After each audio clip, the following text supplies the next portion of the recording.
DQ presents how to hit summer's sweet spot.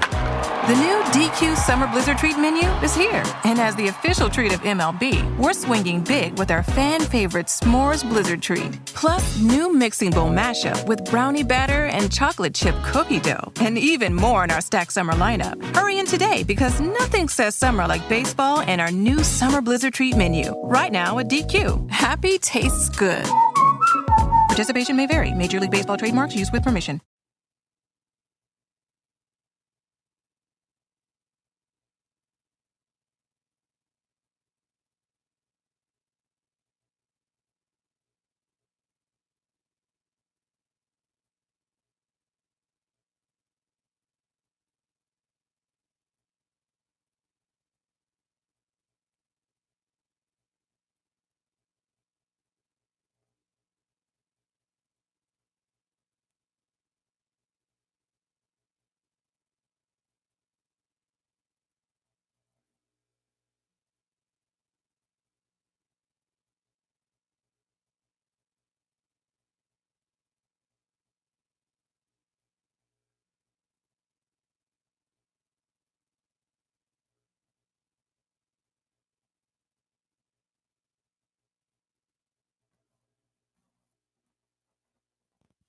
You're listening to Late Night Radio on the SHR Media Network. Caution, there will be mature themes explored and potentially adult language used. If conservatarian words, phrases, certain concepts, or rhetoric offends you, tune out now. I have come here to chew bubblegum and kick ass. And I'm all out of bubblegum. Freedom is never more than one generation away from extinction. We didn't pass it on to our children in the bloodstream. The only way they can inherit the freedom we have known is if we fight for it, protect it, defend it, and then hand it to them with the well-taught lessons of how they in their lifetime must do the same. And if you and I don't do this, then you and I may well spend our sunset years telling our children and our children's children what it once was like in America when men were free.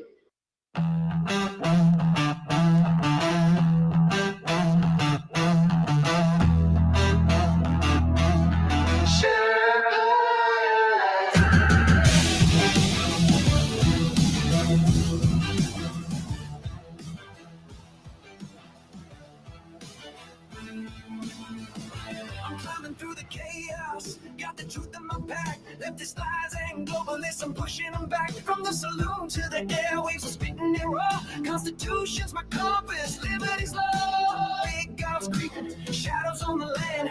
Feds with the schemes trying to bind up my hands. But I'm the Sherpa, guiding through the storm. Red, white, and blue, yeah, freedom's reborn. They spin their tails, but I see through the haze. Media maggots, lost in the maze. I'm calling it out, no fear in my soul. This patriot's fire ain't losing control.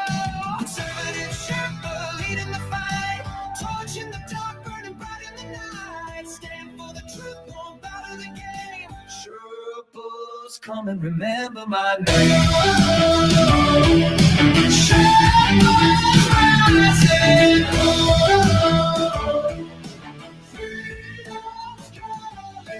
Leftist judges twisting, trying to steal our rights, but I'm locked and loaded, got them in my sights. From J6 to the border, they're selling us out. I'm screaming from the mountain, hear my rebel shout. They mock the flag, but I'm holding it high.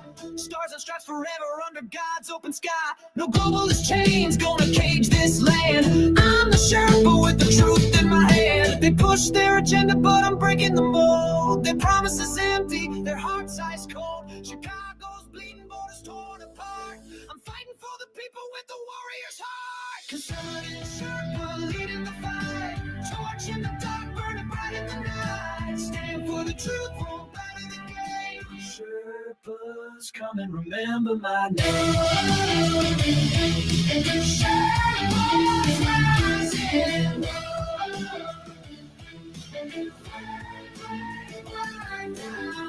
Storms, I've walked the line, 41 years, badge on the grind, now I'm on the air, my voice like a blade, cutting through the lies that the traitors made. Hurricanes rage, but we're standing tall, sheriffs of the Constitution answering the call.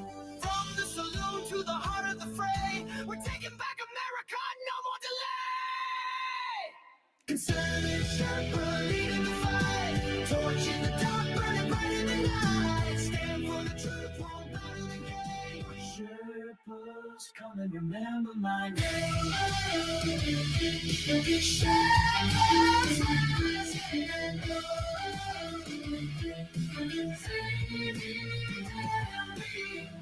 Static, hear my voice resound. Conservative Sherpa, freedom's battleground. Berserk, Bobcat, rules will never kneel. For God and country, this fight is real. Ladies and gentlemen, boys and girls, God dang, I like that intro.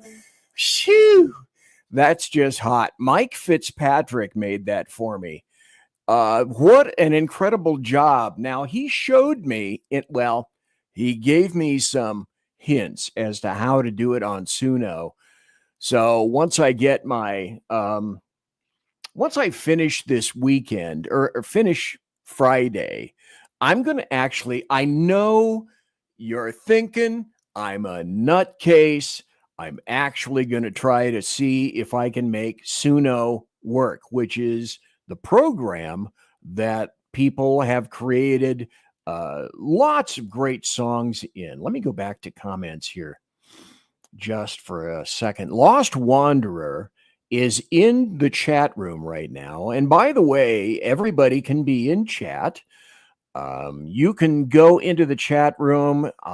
If you would be so kind as to subscribe to the SHR Media YouTube channel, when we really started pumping this about, a month ago or so, we were 55 people away from 500 subscribers. That's what we're looking for now. We get one here, we get one there. Today, I've noticed that we are 38 subscribers away. So if you're not busy right now, if somewhere on the SHR YouTube channel, if that's where you be, and you should be there, if that are, matey, if that's where you be, and you should be there because that's where the chat room is. That's where the best chat room is. Tons of people there. And again, hit the subscribe button, like, give me a big thumbs up, not a regular thumbs up. This is kind of a regular thumbs up. No, give me a BZ, twist that sucker all the way back to his wrist almost kind of thumbs up, not a regular thumbs up. Anyway, I wanted to say that, let me go up here. Lost Wanderer was on the show about a week or so ago.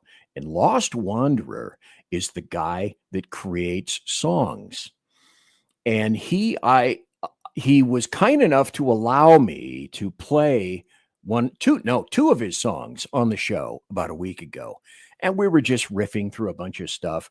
And it started out one direction and the show went another direction. And that's the kind of show that I love. And we discovered a whole bunch of cool things about Lost Wanderer. But he has an incredibly facile use of Suno to create songs.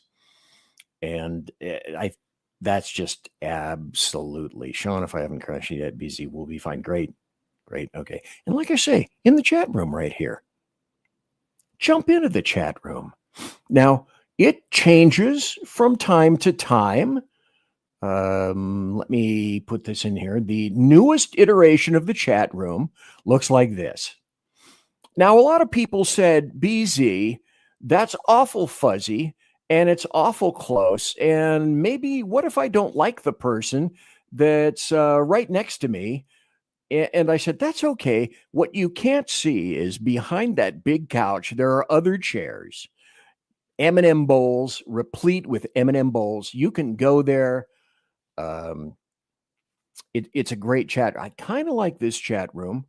I think it's going to be my chat room for a while, at least for a week or so. And if you want to be in the chat room, you can do it. Go to the SHR Media YouTube channel, which is on right now, live. One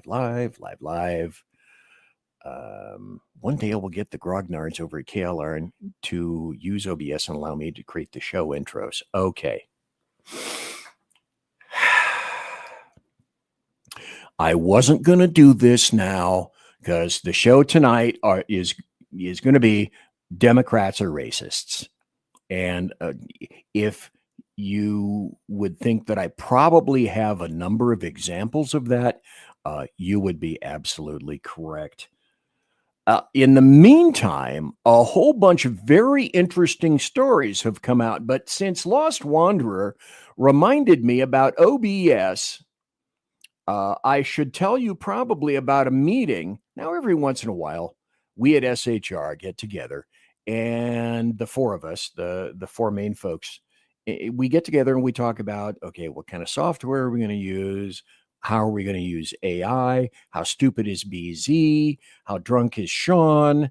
All of those things. How much in Texas is Earl? And why is he all of a sudden the Ever of common sense? Who knows those things?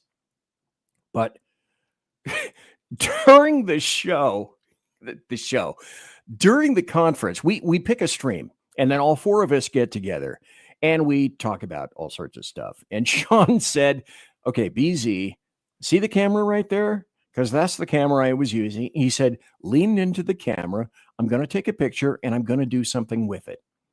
Well, he did. And then I took that photo and I winkled it around for myself. And this is what I got. Now, I kind of like that. I'm taking a deep dive for the truth. But that is what Sackhead Sean, in the process of about 2 minutes, 3 minutes, did for me. And that's actually me. Look, I have no hair on the top of my head, but now I'm going to put this in. And we also have, like KLRN has the green room where all the folks get together and shoot the shit. SHR also has a green room and we shoot the shit. And so up here, okay, there's all the stuff. There's Earl and there's our chats and whatnot.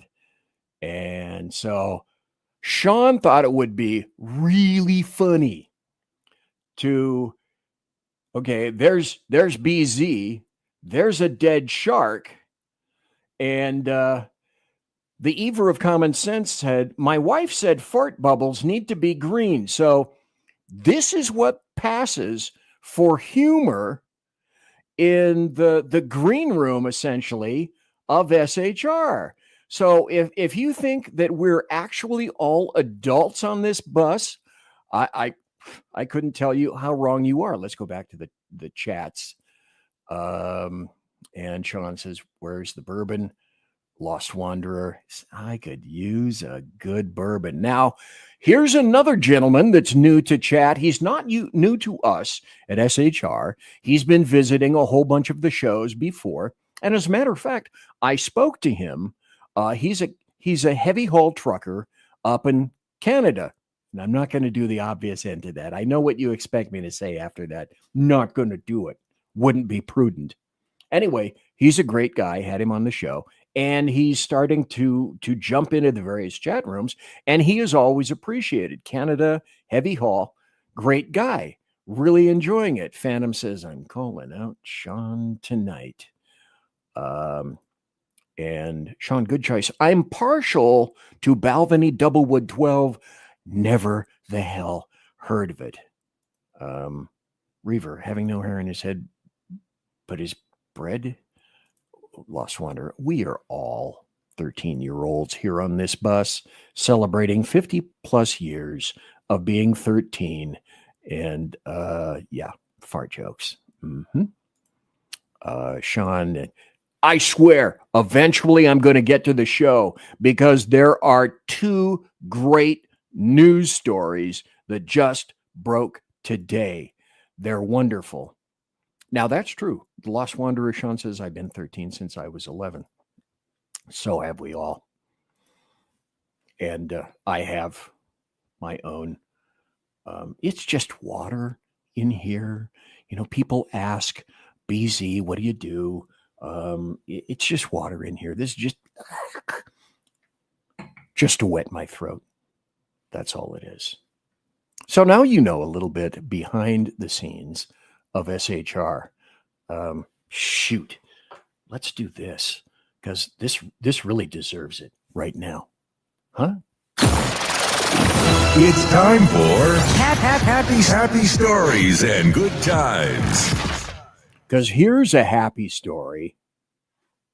First judge approves that Trump is invoking the 1798 Alien Enemies Act in order to deport Venezuelans. A federal judge ruled today, President Trump can invoke the Alien Enemies Act, AEA, to remove gang members, Trendaragua, but determined the administration has provided insufficient notice before carrying out the deportations.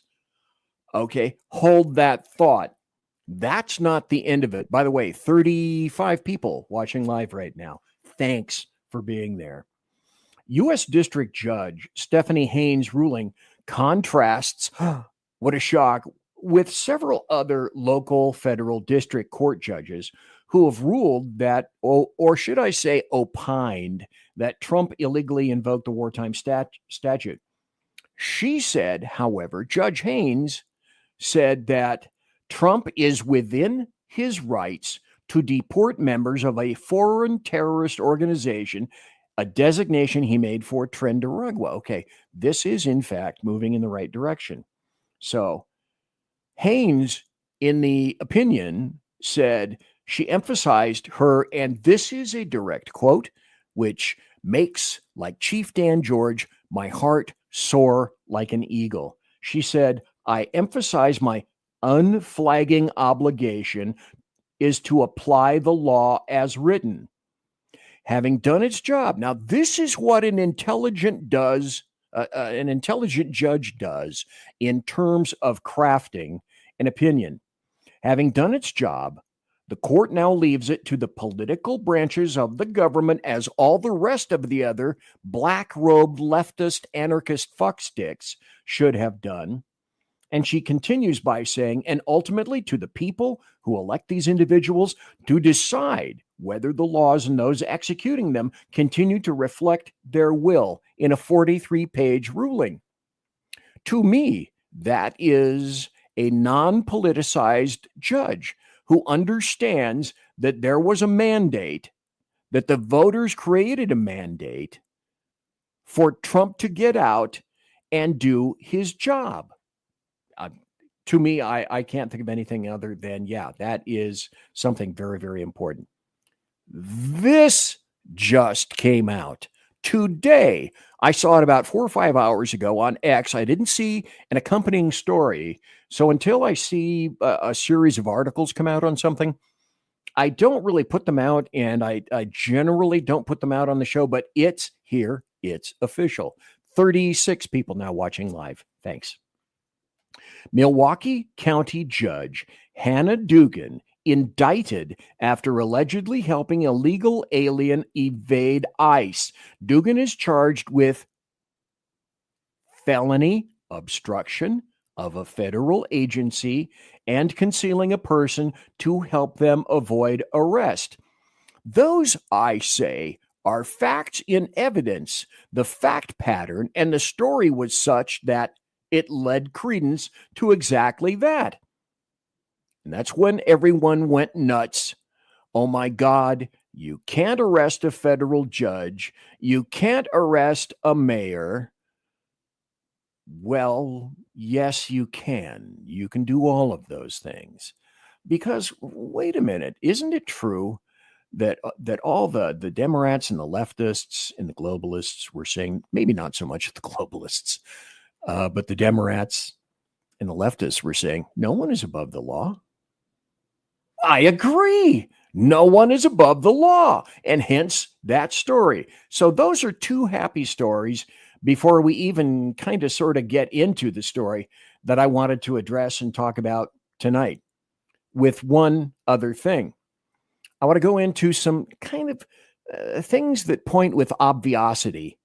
See, new word. And I was on the Ever of Common Sense show last night. By the way, he has a new logo. Let me see if I can find that for everybody. Oh, here we go. Yeah, he's changed his name. He's now called the Ever of Common Sense. So let that reflect in your notes for tonight, if you would, please. let's put this up now, and I'm going to talk about some successes, then we'll roll into the main theme for tonight. And as you know, I have a lot of information. So people are saying, consider the source, the American media maggots mostly are saying, this is NBC News, fight over Medicaid cuts heats up as House Republicans release the bill. Now, this is a bill that no Demorat is going to have anything to do with. You can be guaranteed of that. House Republicans released legislative text Sunday. Okay. The bill, now note how the story is crafted, because it's all in the detail, all in the writing, parenthesis, burying the lead, end of parenthesis. The bill would make a slew of Medicaid spending reductions through policies such as stricter eligibility verification. Now, how possibly do you think that anyone came to their senses and thought, maybe there should be stricter eligibility verifications, because USAID has certainly shown us that the government has gone off the damn rails in terms of fraud and corruption and pissing your hard-earned American taxpayer dollars away that nobody on the left seems to particularly appreciate. So now, stricter eligibility verification. Demorats, that's bad. Citizenship checks. Wait, where's my citizenship checks? This is the first one for tonight. Yeah, who doesn't want citizenship checks? I do, you do, Demorats don't. Tougher screenings on providers who get reimbursements. Hello, fraud, corruption, and waste. So maybe we are beginning to learn something from Doge. And federal Medicaid funding cuts to states that offer coverage to residents living in the U.S. illegally. Did I just read that right? And now you begin to understand why it is that the Demorats are shitting car parts over all of this. Let me read that again, because as far as I am concerned, that is absolutely glorious. Medicaid wants to cut funds to states that offer coverage to residents living in the U.S. illegally. Because why should your hard-earned taxpayer dollars go to any illegal invader? And the answer is no, they shouldn't. Not at all. Sean mentions, look at the fraud in Social Security alone. You think Medicare doesn't have a ton of it? Let's start by seeing which ones are alive. Hello. Yes. Very nice. Mike Pasqua. Hey, I haven't seen Mike in a while, so thank you for being here tonight, Mike. I appreciate it. Mike used to be a passenger on the show before I moved, and I was gone for about a year and a half, almost 2 years. I've been back now for about a year. And so thanks to Mike, he always used to be in chat. And hey, Sean agrees. And also, no one left us, not that, absolutely correct. Not one Demorat wants to touch this bill unless they themselves are in major political trouble in a purple area, and they're trying to save their very, very important asses. And then and only then will be, yeah, okay, we'll see. But again, indicating it's all about politics. So the things, this is the beauty of it all. The things that they are interested in killing are the things that actual conservatives are interested in pushing through, because we have learned from USAID. We have learned from NGOs.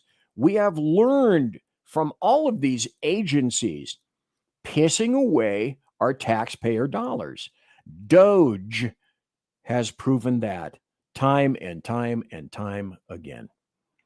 Let me go to some other happy stories, if I might, here for just a moment. And go up here and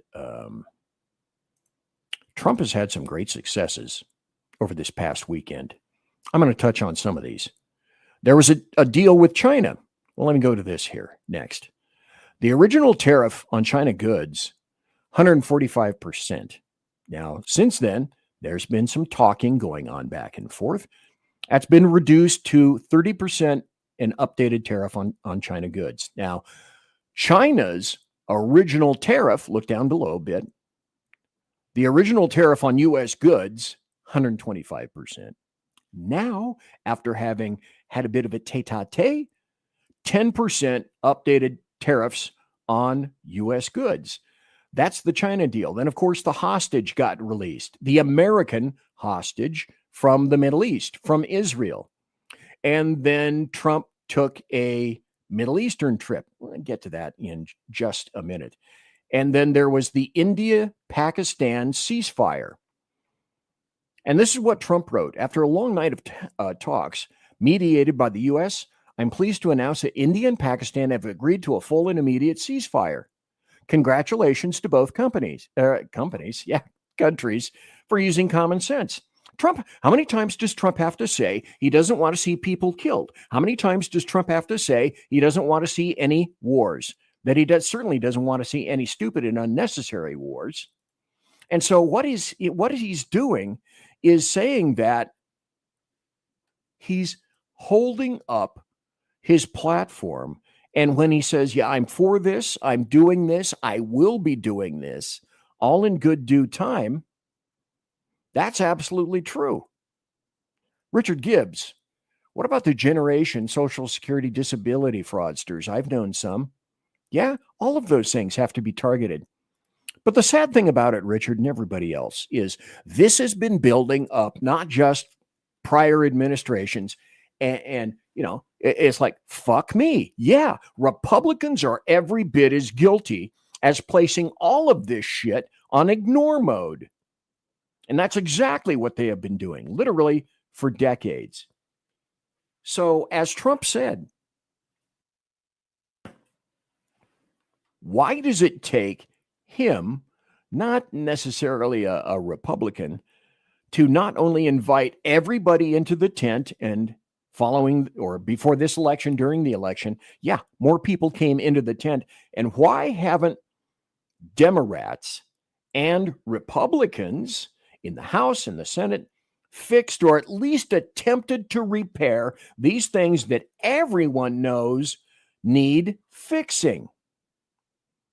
Jeremy Hansen, he's in chat. Thank you very much for being here. Jeremy Hansen has a great show, and you will hear the promo for it a little bit later on tonight, probably.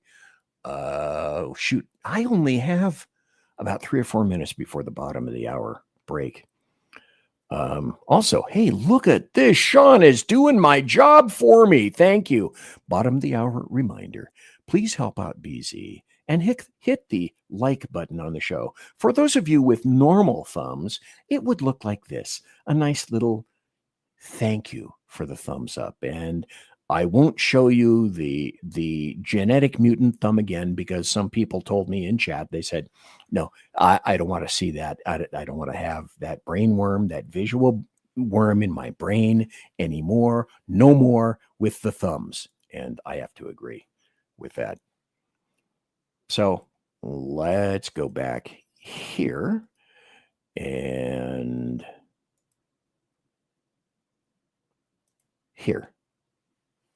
Oh, BZ, American media maggots say, everything is falling apart. No, it isn't. Hey, look, today happens to be May 13th, the year of our Lord, 2025.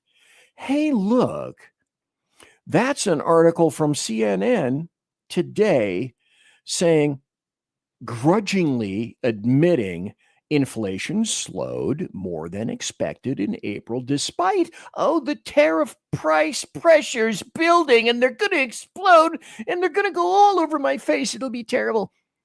Border crossings down 93%. Gas prices at a 4-year low. Eggs down, because that was the yardstick, the measure upon which everyone said, that's Trump's. There's no success. Look at eggs. inflation down to 1.8%, and the American media maggots aren't saying shit. Imagine that. And also, overpriced drugs. Yeah, we got to have more of those. We demand overpriced drugs. So what happened with the price of drugs? Why are drugs so high in the U.S.? So there are tens of thousands of health plans that everybody has to satisfy in some fashion. There aren't any government price controls. I'm of two minds about that. Higher revenue and costs, or patent gaming keeps prices high longer. And we pay for the research in these areas, and prices are what the markets will bear. But an HHS report says drug prices are 3 times as high as prices in 33 comparison countries. And that's why Trump mentioned this and brought it out. Americans pay $2.78 for every other dollar that countries pay. And U.S. brand drug prices 422% higher than comparison countries. Well, BZ, you may say. Why is that? Before we go to the break. All the middlemen. On the far left, pharmaceutical manufacturers, they develop and produce the medications. Then starts the middleman. Wholesale distributors, they purchase the drugs, and it doesn't go out to anybody else. They must market those themselves. The pharmaceutical companies, they don't do it themselves. So there's a whole bunch of peeps that have to be paid, PADE, amidst all of this, including wholesale distributors, pharmacy benefit managers. They're in there too. And what's happening with them? Their hands are out. Deme la money. Pay me. That's what they want. Pharmacies, they fill the prescriptions. They do all that sort of thing. And then, of course, the health insurers are in there themselves. Dang, BZ. When are you going to get to the actual meat of the matter? The story that we're going to talk about. The reason, shit, I can't do French very well. I can't even pronounce Macron's name, like Macron. Hairball, excuse me. Macron. Macron.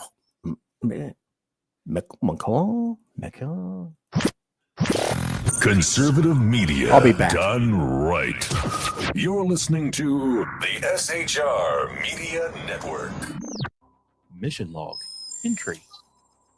I mean, let's face it, who's even counting anymore? The Lost Wanderer is officially off course, chasing rogue rocket launches, fringe science, and things that probably violate causality. If it burns fuel, bends time, or makes scientists very uncomfortable, yeah, I'm probably going to talk about it. Every other Sunday on KLRN Radio, The Lost Wanderer, because space doesn't come with a roadmap, and honestly, I wouldn't follow if it did. Hello, I'm Matt, a student at Hillsdale College. Here is Hillsdale President Larry Arnn on the continuing relevance of the Constitution. Many argue today that the Constitution is outdated because it addresses problems peculiar to the 18th century. Some parts of the Constitution do read rather quaintly. Consider the injunction against titles of nobility in Article 1, Section 9 of the Constitution. But is that so outdated? The purpose of the injunction is to prevent the government granting special privileges to some for partisan reasons. This strikes at the heart of the rule of law. The crony capitalism so common today is a place where the government bestows favors and tax dollars on some businesses to give them a leg up over others. This is exactly the kind of thing the Constitution was meant to prohibit. The Constitution is not so outdated after all. This Constitution Minute was brought to you by Hillsdale College. To join the national conversation on the Constitution, go to constitutionminute.com. Hey fellas, are you mission ready? You need to check out Mission Ready Men via Earl Big E Jackson on Tuesdays and Thursdays, 9 a.m. Pacific, 11 a.m. Central, and noon Eastern. It's a show that equips you to navigate our society's challenges from a biblical perspective with courage and conviction. Tune into Mission Ready Men as we examine our culture through the prism of biblical truths, teachings, and how to apply them in our daily lives. Prepare to step up, stand out, and step into your role as a man as ordained by God. That's Mission Ready Men, hosted by Earl Jackson on the SHR Media Network. And get mission ready.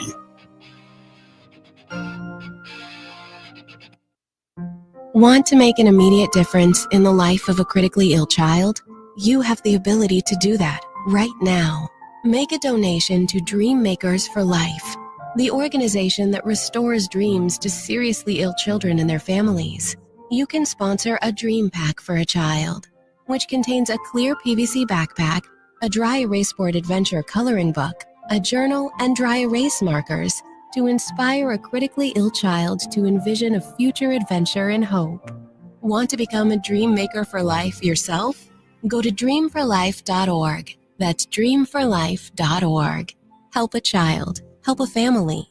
There is always hope.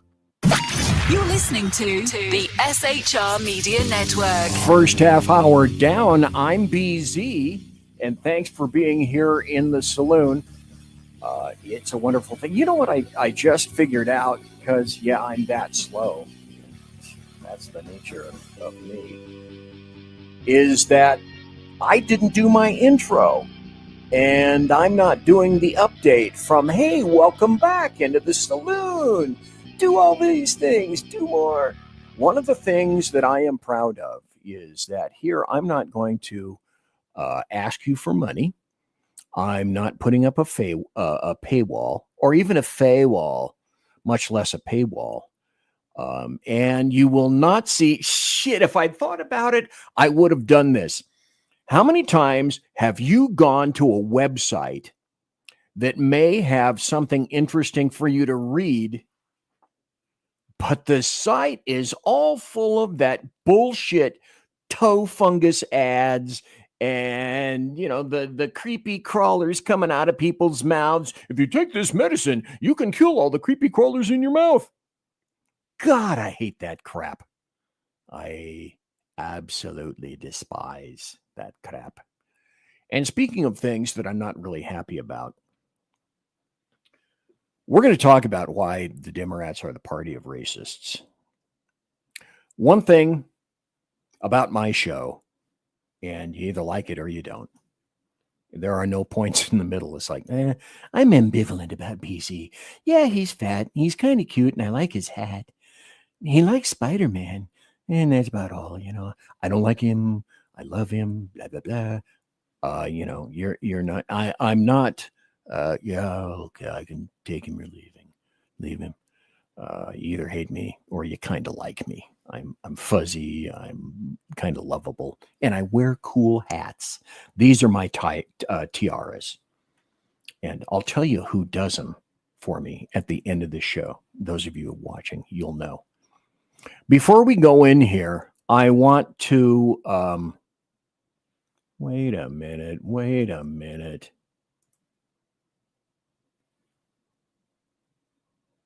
Why I oughta.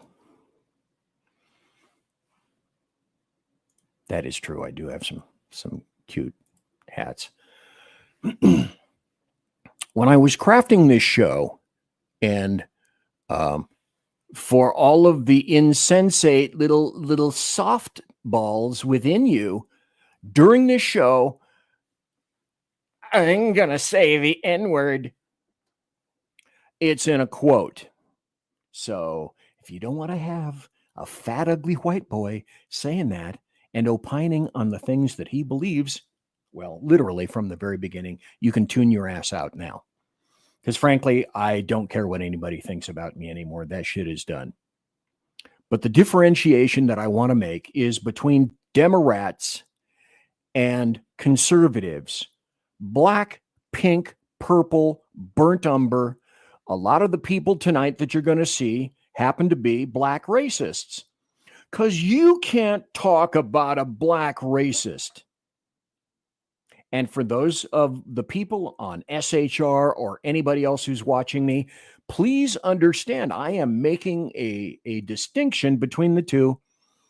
And, Unleash Jeremy Hansen. I just noticed you're wearing a set of Bayer Dynamic DT770 cans. Yeah, well, yes, I am. Funny thing, you know why I wear these? Because I have a slew of headphones, probably 10 separate headphones. And because I'm going deaf, these are the only ones that I can actually hear that provide an array or a semblance of tone for me. So that's why I wear them.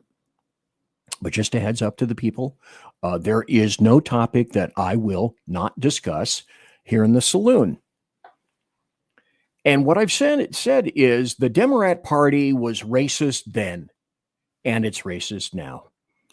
They've been hailed as the huge champions of civil rights, social justice, clear virtue signaling.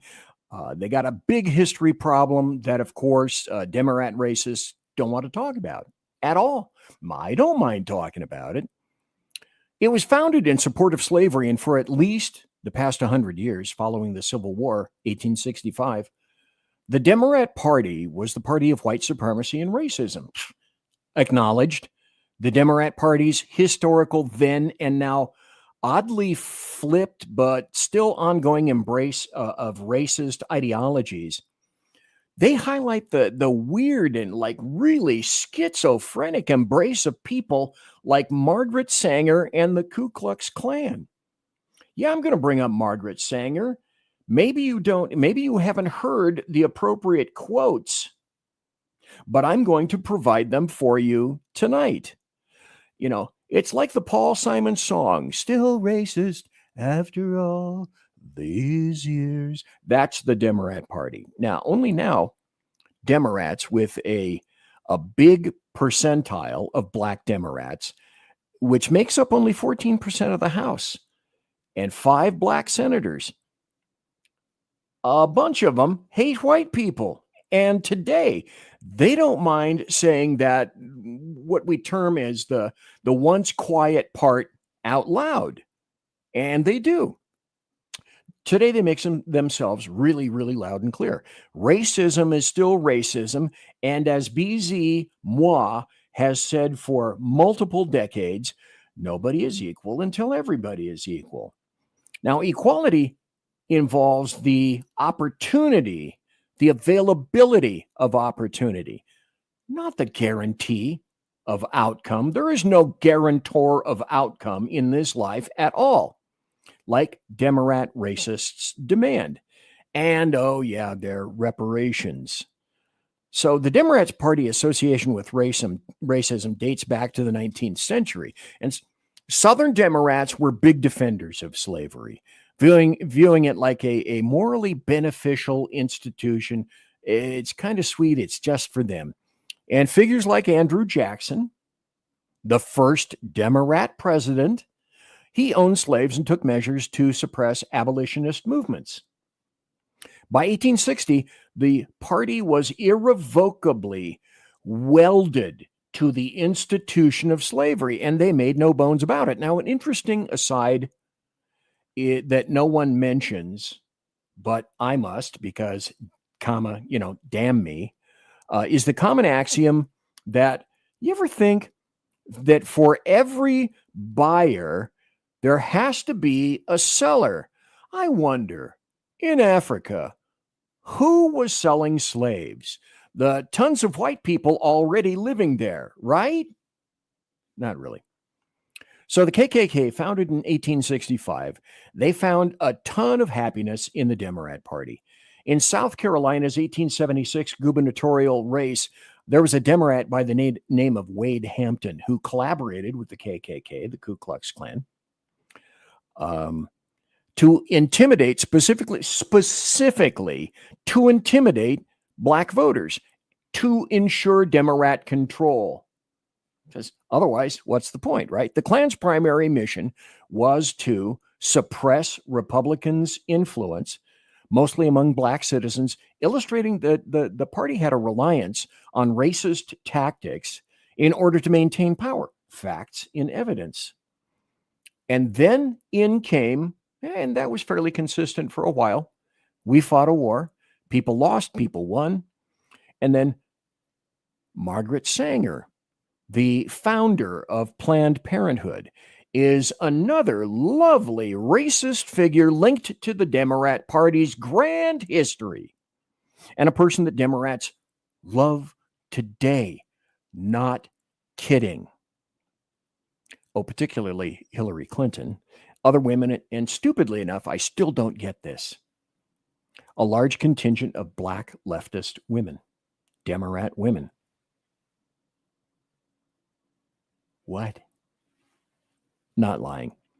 So Margaret Sanger was a proponent of eugenics, which for those of you who just tuned in, is the philosophy as commonly applied, and certainly to Margaret Sanger, that controlling reproduction to improve the human race, to the benefit of some and the detriment of a whole host of other people.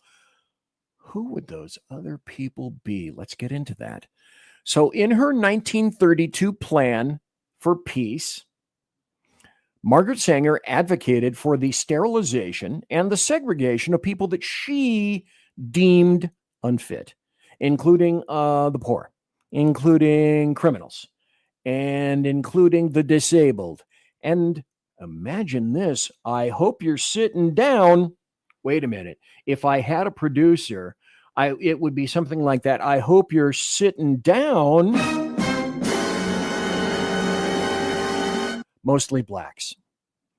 So Sanger's 1939 Negro Project goal was to reduce the black population by promoting birth control. Right? Just to boredom. In a letter to a guy named Dr. Clarence Gamble, she expressed the need to prevent the perception, air quotes, that the project sought to exterminate the Negro population. It was a racist agenda then and now that the Demorats still don't want to think about or acknowledge. But of course, Hillary Clinton still loves her some Margaret Sanger. Look that up on the internet. She'll tell you to your face. She said so. So, like I said, BC, let's hear some Margaret Sanger quotes. Now, this is interesting. To find the appropriate quotes, I had to search all over the internet because mostly, this should not shock you again. I hope you're sitting down, or when you faint, you get the fantods and you need a fainting couch. You could fall to the floor, hit your head. There's going to be a big puddle of blood, so please sit down for this. So how about some Margaret Sanger quotes that I had to dig like crazy to find out? Covertly invest into non-white areas. Invest in ghetto abortion clinics. Help to raise money for free abortions in primarily non-white areas. Perhaps abortion clinic syndicates throughout North America that primarily operate in non-white areas and receive tax support. They should be promoted. Here's another one. The masses of Negroes, particularly in the South, still breed carelessly and disastrously, with the result that the increase among Negroes, even more than whites, is far from that portion of the population least intelligent and fit. How to say you're a racist by saying that you're a wild-assed, incredible racist. Demorats still quote her. Welcome to Jersey Joe. Thanks for being here. The feeble-minded perpetuate itself from the ranks of those who are blandly indifferent to their racial responsibilities. And it is largely this type of humanity that we are now drawing upon to populate our world for the generations to come. In this orgy of multiplying and replenishing the earth, this type of pari passu, what that means is equal footing in Latin, multiplying and perpetuating those direst evils in which we must, if civilization is to survive, extirpate by its very roots. Extirpate means eliminate. For those of you who just tuned in, who might be leftists. Birth control itself, another quote from Margaret Sanger, birth control itself also denounced as often denounced as a violation of natural law, is nothing more or less than the facilitation of the process of weeding out the unfit. of preventing the birth of defectives or those who will become defectives. If we are to make racial progress, this development of womanhood must precede motherhood in every individual woman. Another quote. This kind of sums things up. The most merciful thing that the large family does to one of its infant members is to kill it. And in case you haven't quite yet clued in on what Margaret Sanger is trying to tell you, if you are that much of a fop, here's another quote. Blacks, soldiers, and Jews are a menace to the race. Another quote. Eugenics without birth control seems to us a house builded upon the sands. It is at the mercy of the rising stream of the unfit. Another quote, apply a stern and rigid policy of sterilization and segregation to that grade of population whose progeny is tainted or whose inheritance is such that objectionable traits may be transmitted to offspring. Can't have that. The interesting point of all the Margaret Sanger quotes is that most sites, when you go where you try to find some of these, and definitely through Google, they won't reveal a fraction of the things that Margaret Sanger said. Most quotes are going to revolve, I discovered, around the rights of women to abort children and the linkage to Planned Parenthood, which is truly, that's called Planned Abortionhood, because I prefer truth, and I hope you do too. So what happened is the mid-1900s saw a faction in the Demorat party known as the Dixiecrats vehemently opposed civil rights legislation. In 1948, South Carolina Governor Strom Thurmond, for those of us really ancient, that rings a bell, led a walkout at the Democrat National Convention over the party's support for civil rights, forming the State Rights Democrat Party. This splinter group continued to defend segregation and white supremacists, demonstrating the entrenched racism within the Demorat establishment.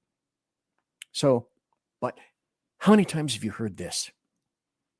The Democrat Party is said to have undergone significant transformations, yet its historical ties to racism continue to influence its policies and politics. And I discovered, I finally found a couple of sources for this. Cover your ears, because BZ doesn't mind being frank and upfront.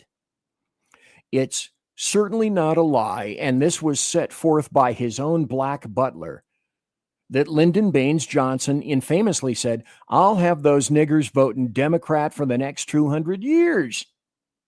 And geez, what was that in reference to? After he supported and championed the Civil Rights Act of 1964, he couldn't have cared less about blacks. He knew the act would keep him and Democrats in power, and blacks beholden to Democrats. And there's your index point. There's where it starts. So the party's current emphasis on identity politics and social justice purposely overlooks its past, and leading to a really, really narrow and selective narrative that omits certain uncomfortable truths that I unveil through videos and articles that I'm going to show you tonight.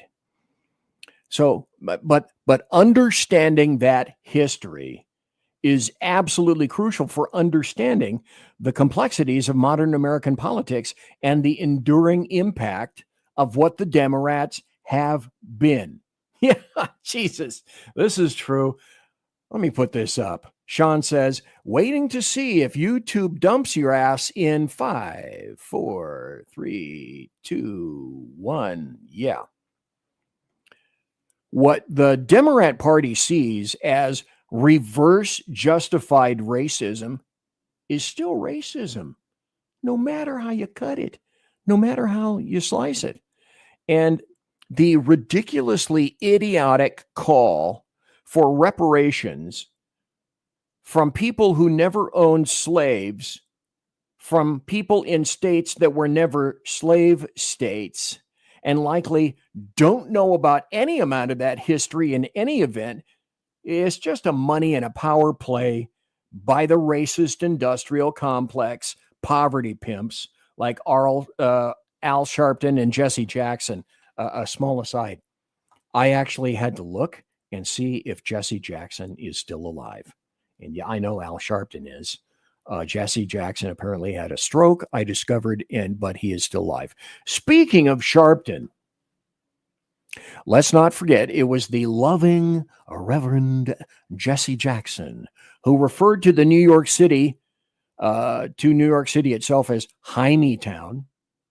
And it was Al Sharpton who called Jews diamond merchants because everybody knows that Jews are one-dimensional.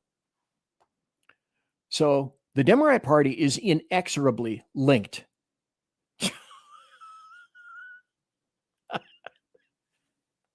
This is a serious topic, Sean. I'm trying to be serious here. Yeah, he's joking. Yeah, he is, but he is sick. Earl, that's very true. The Demorats are inexorably linked to racism, white supremacy, and from its support of slavery to collaboration with the Ku Klux Klan to the eugenics-driven initiatives of Margaret Sanger. Its current path and push is to see things only in terms of one's melanin, favoring, of course, only personnel with the highest of melanin counts. The other thing we have to remember, and you will find clear evidence of it all through tonight's show, is that blacks are not monolithic in nature. In fact, the greatest percentile of American blacks voted for the Republican candidate, Donald John Trump, OMB, Orange Man Bad, the guy with the dead orange cat on his head, in 2024, than they have in multiple decades for any other Republican candidate. Occasionally, I feel like when I say that about Trump, I feel like going, Republican candidate. So the main reason, and I'm going to have a bunch of examples of this, that American blacks are now more than ever realizing that the Demorat Party isn't doing much of anything for them, and further, that they become the proverbial second-class citizens sitting in the back of the Demorat political bus. Once more, in most of America's leftist urban rat cages, and most certainly to include, Chicago and Mayor Brandon's clear favor for illegal invaders over actual Chicago black citizens. In every ward, promises and betrayal. That's what you're going to get.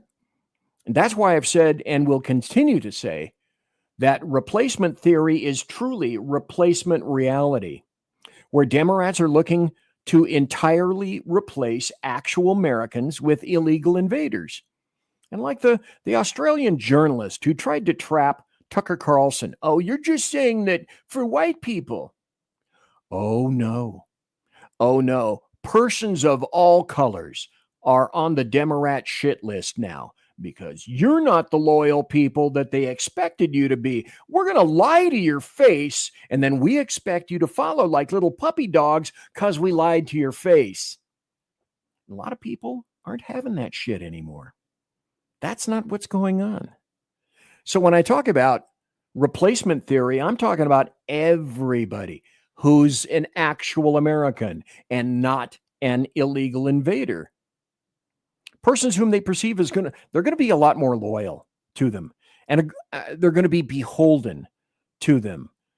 Persons who they think are going to display a lot more loyalty because their massive liberal policies and leftist policies favoring illegals over everybody else, and color matters not. Black, white, all points in between. Like I said, everybody is in the sight picture of the Demorats in terms of replacing actual Americans. So it is replacement reality. Specifically, of course, so that those illegal invaders will owe the Demorats, be beholden to them, obey them, be counted by them. And hopefully that will keep the Demorats in supermajority, just like leftists in California. Because what they're looking for is a continued burgeoning building supermajority in D.C. and all around the U.S. so that by way of the vote and the numbers, Demorats will hold power in perpetuity. That's the goal, and that's the point.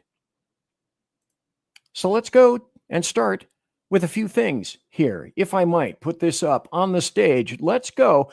We're starting tonight with this lovely person, Jasmine Crockett. And so the thing is this, anybody that did their research voted the right way. The people that had the information, they voted the right way. These are facts. The more educated voters and the voters that went to the legacy media, frankly, they voted the right way. It's the ones that were getting the fake news or the lies. They were the ones that were voting the wrong way. Stop, the wrong way. As I've said before any number of times, I speak leftist, so I'll translate. All of you American blacks who didn't vote the right way are essentially Margaret Sanger stupid. Can you possibly think of any other way to interpret that? I myself cannot. These are the people that the Demorats want to save. Nashville, ice raids going to Nashville. I'm going to take a slight tangent here for a moment. Oh, no, I'm not. BZ, it's the top of the hour. So we're going to have to take the top of the hour break. Anyway, I'm BZ. I'll be right back. 36 people watching live. Thanks to everybody in chat. And we shall returneth. Conservative media done right. You're listening to the SHR Media Network. In a world where leftists are running out of metal for the safety pins of their soothing red diapers, one man stands alone, attempting to fundamentally change America, one leftist diaper at a time. BZ, your conservative Sherpa, is guiding you through the maelstrom of Democrat leftists and globalist lies, chaos, deceit, and betrayal. Listen to BZ Saloon on select and exclusive Tuesday and Thursday nights at 8 p.m. Pacific, 10 p.m. Central, and 11 p.m. Eastern on the SHR Media YouTube channel, Twitch, KLRN, Rumble, and X at BZ Saloon. It's one great late-night conservatarian talk radio show. Be there. Aloha. Hello, friends. You have a moment so that we may discuss our Lord and Savior Minarchy? No, seriously, I'm just kidding. Hi, my name is Rick Robinson. I am the general manager of KLRNradio.com. We are probably the largest independent podcast network that you've never heard of. We have a little bit of everything, and by that, what I mean to tell you is we have news, pop culture, special events, conspiratainment, true crime, mental health shows, drama productions, and pretty much everything in between. So if you're looking for a new podcast home to grab a little bit of everything that you love all in one place, come check us out. You can find us on X under @KLRN You can find us on our Rumble and our YouTube channels under the same names. You can also find us at KLRNradio.com and pretty much every podcast catcher known to man. So again, feel free to come check us out anytime you like at KLRN Radio. It's Sean from the Edge of Liberty. Just like the Bidens, I too am moving. Only in my case, it's days and times. That's right. You can now find the Edge of Liberty Monday at 8 p.m. Pacific, 11 Eastern, and Wednesday at 8 p.m. Pacific and 11 Eastern on the SHR Media Network. Join me as we talk politics, news, alcohol, fun, not so much fun, clowns, small kittens, large kittens, dogs, amoebas, and anything else that just pops into my mind while I'm on the air. That is Monday and Wednesday, 8 p.m. Pacific, 11 on the East Coast, on YouTube, X, KLRN Radio, Facebook, Twitch, and anywhere else a good podcast is found. Please check out our website, shrmedia.com. I will see you live on the air. Attention, all patriotic women of faith. Yep, I'm talking to you, sis. Are you looking for high-quality, super soft apparel that reflects your love for country and your devotion to God? Look no further than Carry Girl Gear. Picture this. You rocking a tee so soft it's like being hugged by a cloud, all while showing off your love for God and country. Sounds dreamy, right? Well, welcome to reality, babes. because that's what we're all about here at Carry Girl Gear. We specialize in super soft tees, tanks, and more, designed specifically for the strong, patriotic woman who proudly wants to carry their message of faith and freedom. When you shop with us, you're not just getting a t-shirt. You're joining a community of like-minded women who are proud to wear their beliefs straight on their tees. So whether you're sipping sweet tea on the porch or leading the charge for faith and freedom, do it in a Carry Girl tee. Because life's too short for stiff, boring tees.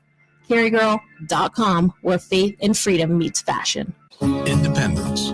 With that declaration, America was born. Inspired by a belief in the God-given rights of every human being, and in the good that comes from exercising these rights well.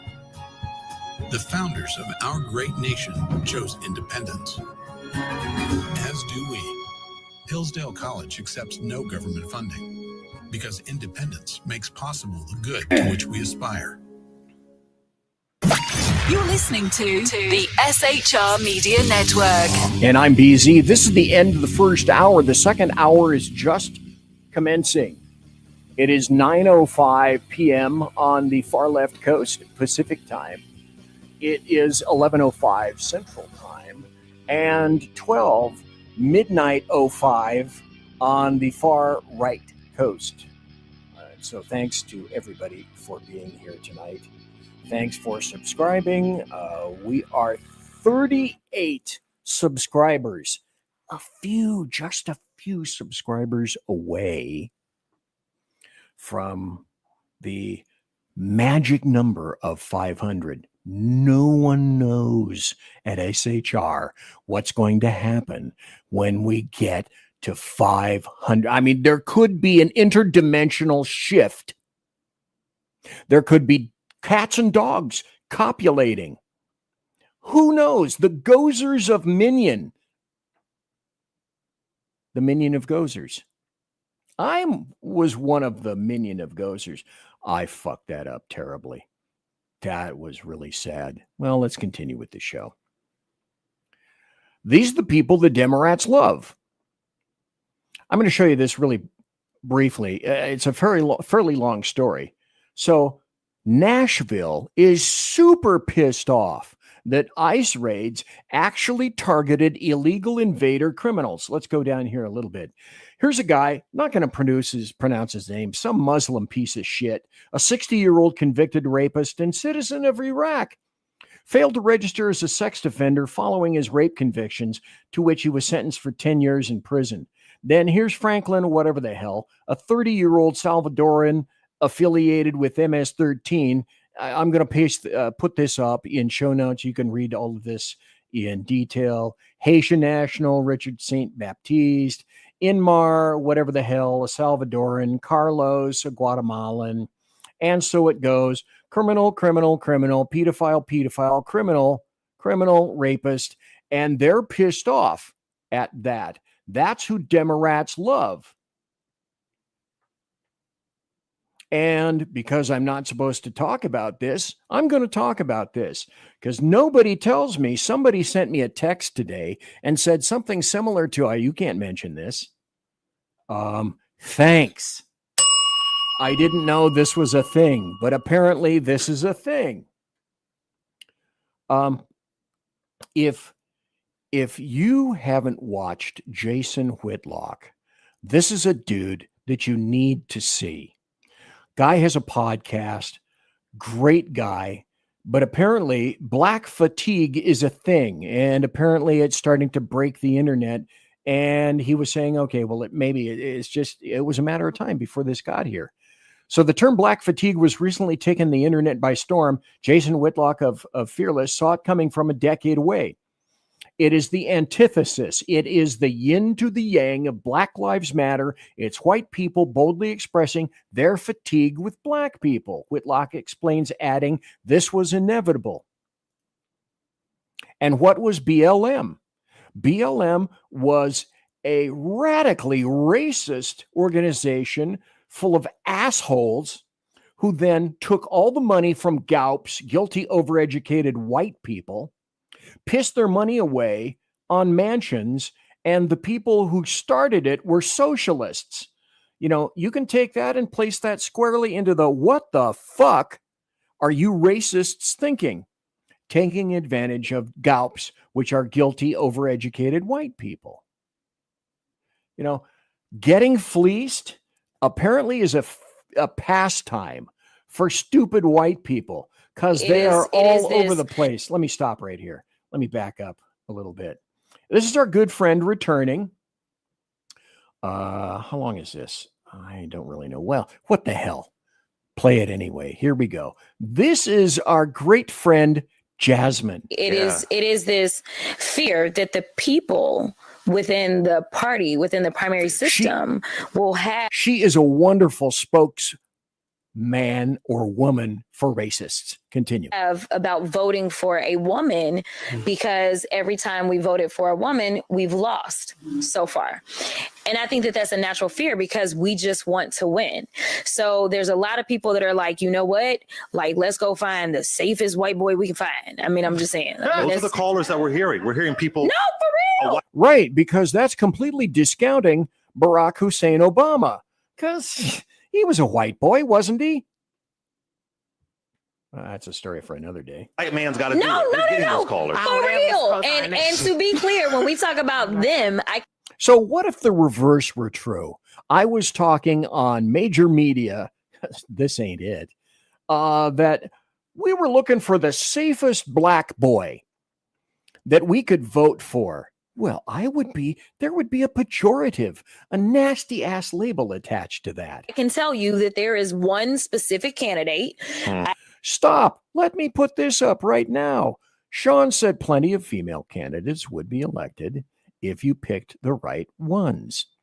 And isn't that amazing? We have historically on the Republican side picked a lot of really good people. Trump 45 had a great cabinet. Trump 47 has a great cabinet, but of course that's immaterial. Go. I had a donor on the phones with me telling me that all the donors are lining up behind that candidate. So I can tell, and I can tell you it's not a black person nor woman. Okay. So like it is, they have. That wouldn't be oil hair, would it? Quote unquote, they have chosen. And when I say they, it's the same donors that most likely had their opinions about Joe Biden and move. So like that would be the they that I would talk about. Here's what I want people to understand is I do absolutely agree with Malcolm when he talks about not ceding your power. Mm-hmm. At the end of the day, don't give up your power. Okay, stop right there. You know what else Malcolm X said? Malcolm X said the white leftist liberal is an enemy of black people. Imagine that. That just popped off the top of my head. Go. People fail to recognize how unique Trump is. They continue to say, well, we lost. Well, they both lost to Trump. Trump, who is a misogynist. Trump, who is going to ramp up the misogynist in the first place, because that's. If so, it's another if then. It's another BZ if then equation. If Trump is a terrible misogynist, then why are there women working for him and with him? Not just now in politics, but I mean, before, when he was a businessman in New York, why? That's what he does. He is disrespectful. Like right now, he still doesn't know how to deal with me because if you punch me, I'm punching back. Okay. So like, here's the deal. Now I know he think he running again. But that ain't happening. I don't care what all is going on in this country. And I don't care how many... Damn! If I'd been thinking I would have worn my Trump 2028 hat, which is right over there. Maybe I'll grab it at the break. Things we won't say we are absolutely going to do. I am telling y'all with all confidence, he is not running for a third term. That is not a thing. Mm-hmm. Okay, and quite truthfully, no one gives a shit what you think. Maybe he is. Maybe he isn't. Maybe he's just the biggest troll on the planet and you're one of the biggest racists. And I will tell you this. Oh, BZ, let's put this up. BZ is not supposed to play this. This is from Officer Tatum. Now, again, if you're not going to the Officer Tatum's site on YouTube, you're doing yourself a disservice. This guy fucking rocks. And he tells the truth. Oh, damn him. As plainly as possible. I don't want to live around black people. I just don't. And if you call it out, you're labeled a racist. The reality is this. Black people don't want to live around black people. I don't want to live around a bunch of black people. I move to neighborhoods where it's majority white because I know I'm safe. These very same black people who are wealthy, who have resources, who could improve the inner city communities, who could improve black communities, don't live nowhere near. They don't invest in. They don't bank with. They don't raise kids near. They don't school at. Nowhere near where there's a place that's predominantly black. And that's, this show is illustrative of, again, there's so much going on. How do you possibly keep track if you have a podcast? And I say, and will continue to say, I'm not making that up. That's not me crafting that video. I don't make anything up. I don't need to. I bring the articles and the videos to you via the internet. I find them my own self that the American media maggots intentionally choose to ignore. This is all out there. You can find it. All you have to do is want to find it.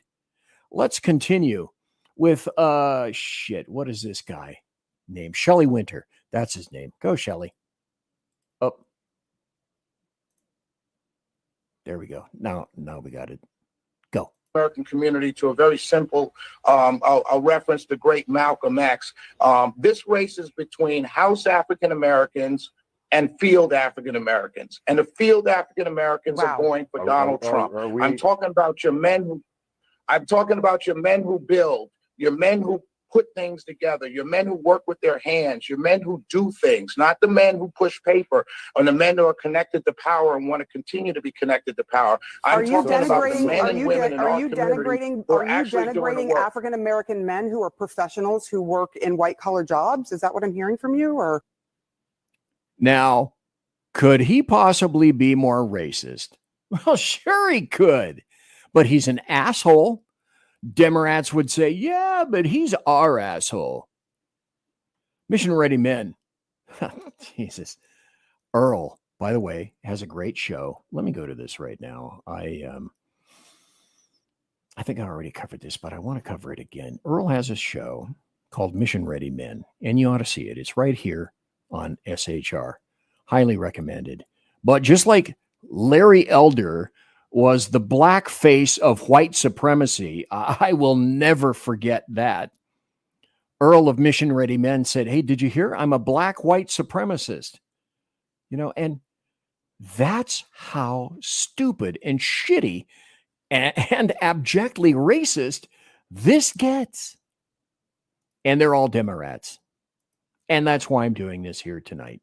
And of course, I won't get to a percentile of these things.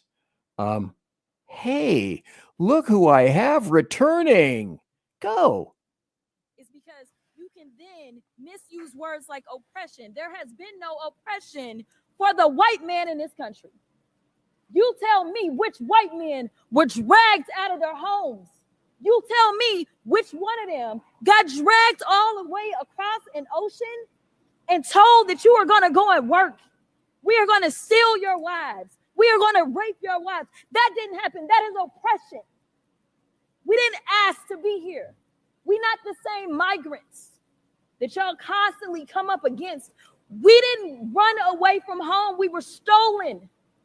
So yeah, we are going to sit here and be offended when you want to sit here and act like and don't let it escape you that it is white men on this side of the aisle telling us, people of color on this side of the aisle, that y'all are the ones being oppressed, that y'all are the ones that are being harmed.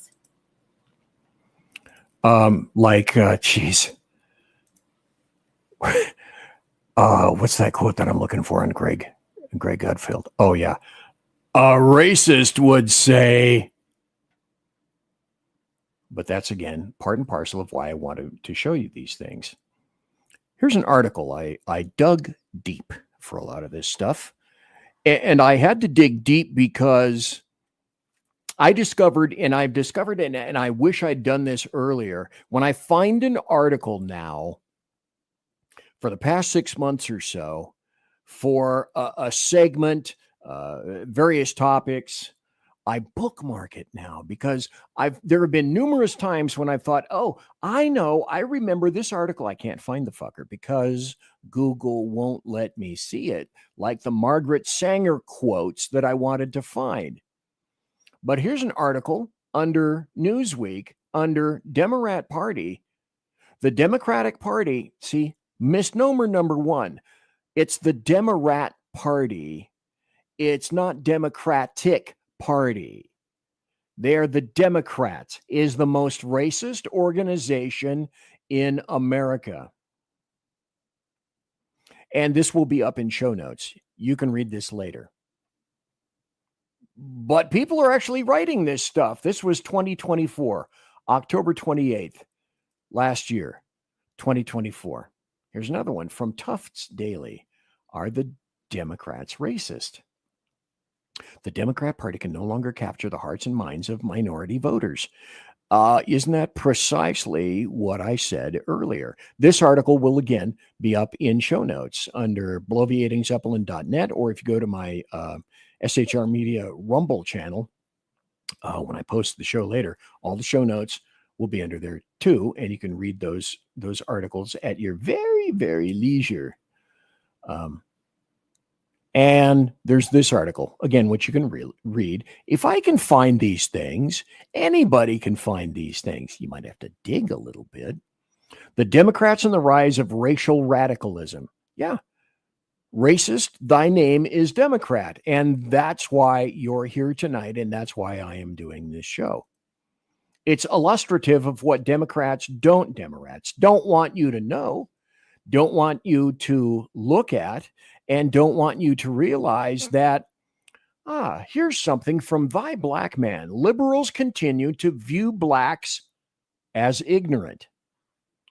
If I can find it under this buried mush up here, I can find a wonderful interview, a street interview of a white guy. Can't think of his name, but he says, "Hey, do you have ID to vote? Should you have ID to vote?" And also he said something similar to, and whites think that, you need to be protected because you're not smart enough to be able to go get an ID, and you're not witty enough or sufficiently funded enough to go out and buy a $14 ID so that you can vote, because your asses have to be protected by GOPs. Guilty, overeducated white people. Now, Demorats are racists. Gee, what about this guy? I'm sure he votes Republican, don't you? Black DJ TikTok influencer with over 1 million followers threatens to stab white people in the heart like Carmelo Anthony did.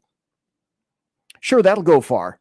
Like I said, that guy's not a Democrat. He wouldn't say something like that. That guy's an asshole Republican. So I had to go around the country and educate people about what immigrants do for this country, or the fact that we are a country of immigrants.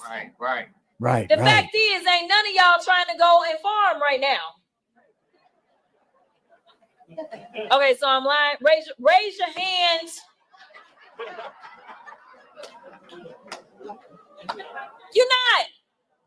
You're not. We done picking cotton. We are. You can't. I had to go. Okay, we're done picking cotton.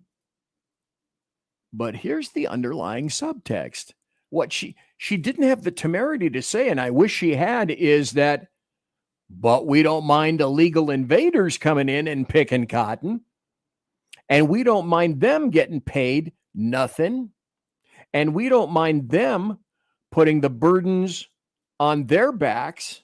Because why shouldn't little brown people come in and work for no wages at all and steal jobs from other people? A racist would say. Here's something very interesting. Ricky Robinson points out, by the way, why so many New York cops are white? Because they were Irish. Because they came from Ireland primarily during the potato famine. And so they had to leave their country. They had to try to take their families with them, if they could, on terrible conditions in ships. They were in the lowest portion of the ships with the bilges. And so the lowest jobs in New York City that nobody wanted was copdom. Nobody wanted to be a cop. Nobody wanted to be a police. So then that's where they got in, as in, we don't want the Irish. They're very bad people. So that's never happened before. Right? Let's continue to move along. Let me see if I can find this. Here's Cori Bush, great little racist herself. Cori Bush said something similar to, for what it's worth, Byron Donalds is not a historic candidate for speaker. He's a prop. Despite being black, he supports a policy agenda intent on upholding and perpetuating white supremacy. Cori Bush, comma, thy name is racist. His name being in the mix is not progress. It's pathetic. Let me stop this here for a moment. So, I guess it's okay to point fingers at Byron Donalds because, he is part of a target-rich environment because, hey, he's a Republican. He ain't one of us. Rich Gibbs said, when Barry O had a beer summit and sided with the black professor, I said, uh-oh, we're in trouble now, and I was right. When everybody had a fit over the Cheerios commercial, I called it. Lost Wanderer also said, hey, didn't Eli Whitney solve that whole cotton picking thing? And Rick says, this is what I thought Ken McClinton said. Where the white women at? The same professor who forced the door to a house and then refused to prove he lived there and sued the cop who did CPR on Reggie Lewis. And Sean says, oh, come on. I have one of these. Thank you.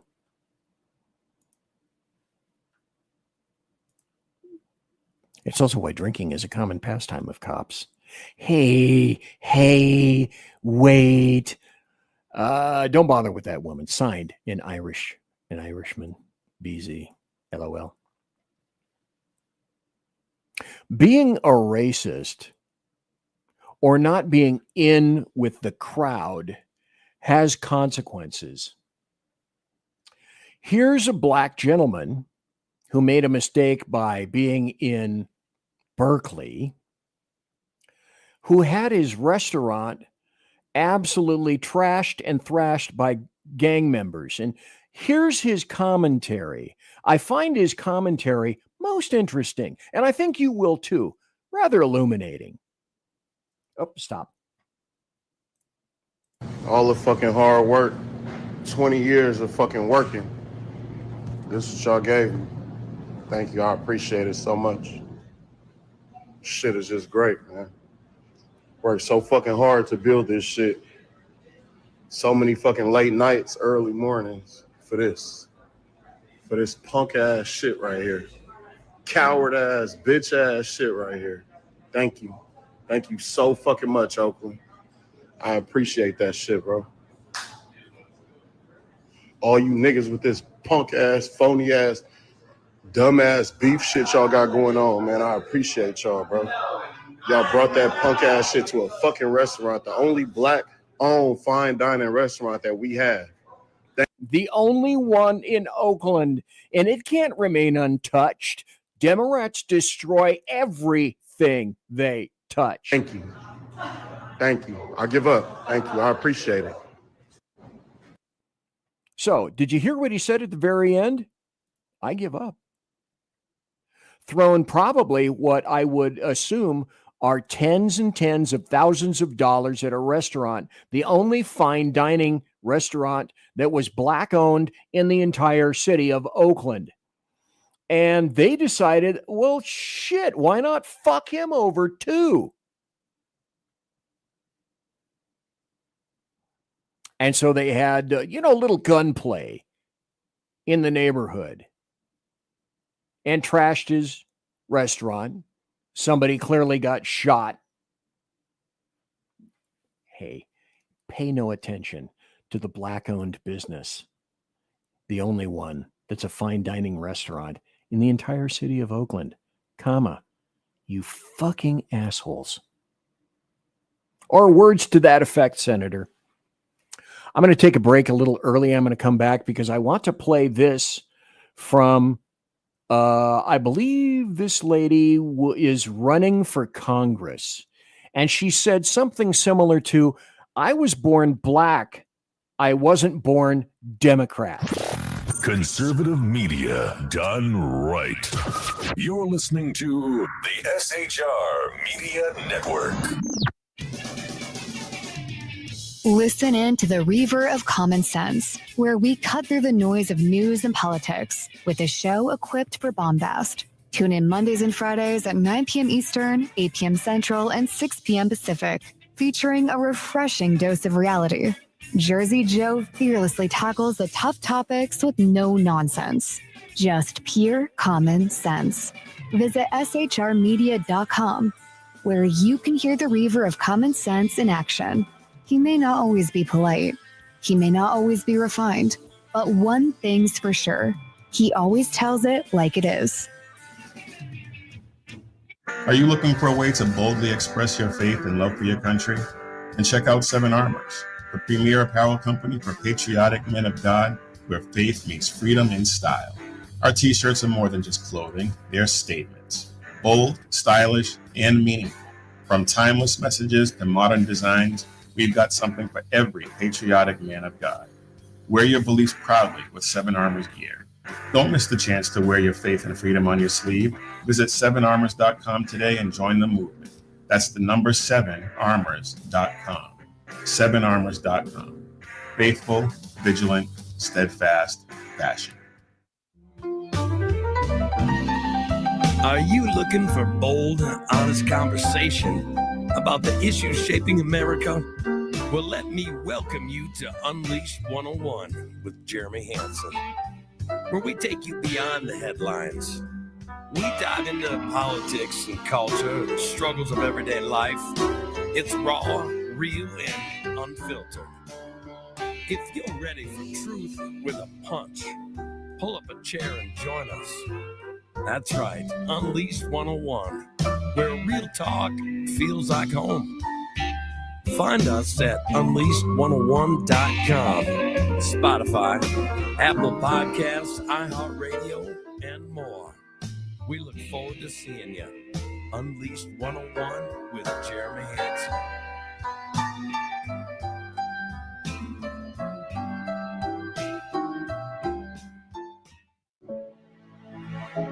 Freedom. One nation in all of human history was built on that bedrock. Ours. A republic of the people, by the people, and for the people. Self-government requires freedom, just as freedom requires an individual willingness to self-govern. Freedom has made America exceptional, but it can only last as long as you and I seek the good, as expressed by the laws of nature and nature's God. It can only last if you and I choose to act as people of character. Forging character has been the pursuit of Hillsdale College since 1844.